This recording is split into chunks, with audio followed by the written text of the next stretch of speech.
Hello and welcome to Five Writers, 5 Minutes, where five children's authors share their top writing tips. Tristan Bancks is taking a bit of a break, so for the next few weeks, Sue Whiting is taking his place. I'm Lian Tanner. I'm Sarah Armstrong. I'm Zanni Louise. I'm Sue Whiting. And I'm Deborah Abela. Today we are talking about the dreaded info dump. Nothing puts me off a story more quickly than when the actual story, the action stops, and the author drops in a whole lot of stuff that might be world building, or it might be information. It might be something that happened before that they think we really need to know. I really hate this sort of stuff.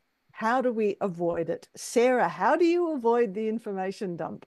Well, I confess that in my first draft, I tend not to avoid it too much because in my first draft, I'm just trying to get the info down, and I know later I'll come back and spread it around and weave it in. And that is really often the job in my second draft, is figuring out what information I need the reader to know. It's like, what exactly do they need to know at this point about this person, whether it's a bit of backstory or what they're wearing or what time of day it is, what the season is, where they are, what's just happened the day before, all that stuff, whatever they need. I might then on a separate bit of paper just write it all down, everything all the info, I just dump it all on a page, and then I figure out how to weave it in. And then instead of like saying they're cold, I might just sort of show that they're shivering, or instead of saying it's just rained, I'll have them walking through puddles. So I try and weave it into the action. They brush against the west bush or whatever.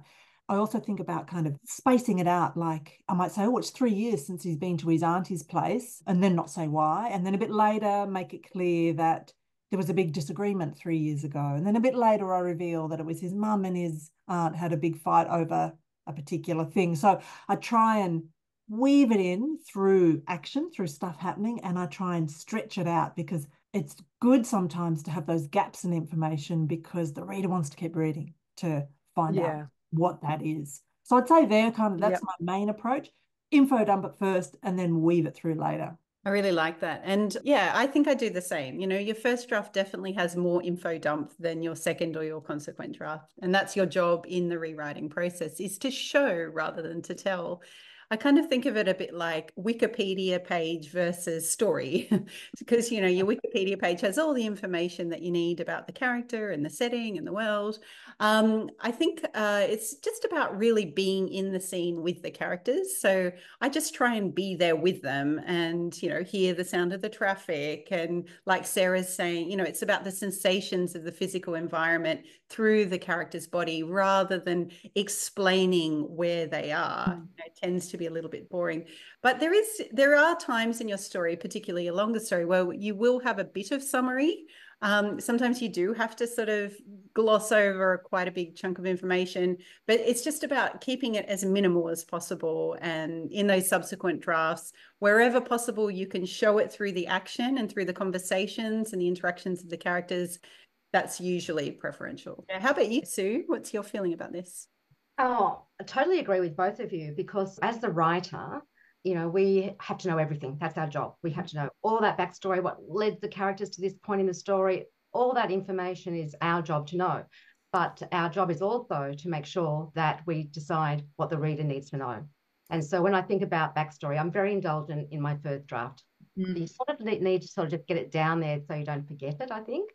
And then it's really, do my readers need to know this? It's on a need to know basis. So I have that sort of thought in my head, need to know basis. And often they don't.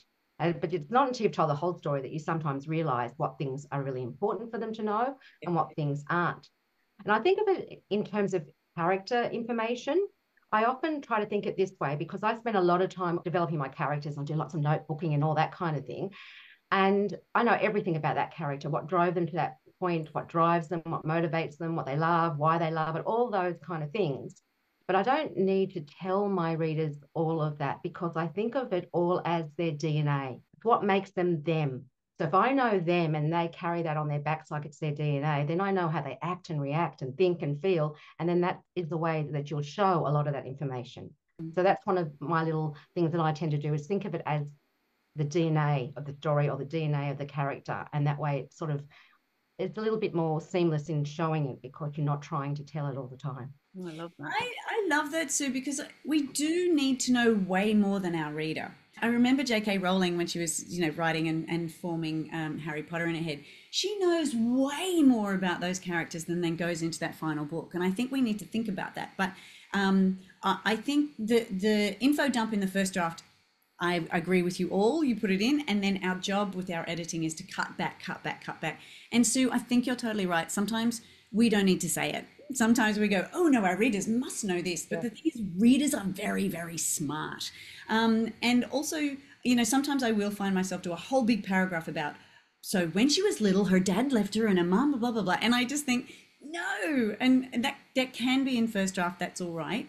But if I do feel like I want my readers to know something, I think, right, instead of just a big paragraph explaining that when he was a little kid, I think, how else can we find out about this? So maybe they might find a little diary entry, or maybe they'll find a letter, or maybe they'll find a scrapbook, or there might be a newspaper article. Because sometimes your characters do need to know that bit of information. So instead of just an info dump into a paragraph, think about a clever way. They might overhear a conversation. They might have a character slip up and go, oh, I wasn't supposed to say that. So that's the other thing too. Your readers do need to know stuff, but we need to be clever about how we then let our readers know that stuff instead of one big block of text in a paragraph. Yeah. Look, I think of it as going to a foreign country for the first time. First time we go to a foreign country, we don't learn everything about that country all at once. We figure out stuff in dribs and drabs, like we might read a little bit about it. We might find out a bit about the geography and the history and amazing buildings and the religion. And we're a bit lost for a while when we're in that country. But that's okay, because we learn about stuff as we need them. And that's how I think of a book, sort of learning about stuff only as we need to learn that stuff. Like pretty much everybody has said, I think about, what does the reader absolutely need to know at this point?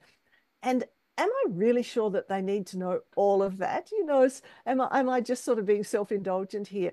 And can I fit it into a conversation or have a character see something? But I need to do it so that it fits organically into the book. So it's not this big clunky lump that falls into the book, and that it doesn't stop the story. The story keeps moving while I'm providing this information. Yeah. So like everybody else here, I like to drop this stuff in a bit at a time and advancing the story at the same time. I hope that is helpful. We are 5 Writers, 5 Minutes. See you next time. Bye. Bye. Bye.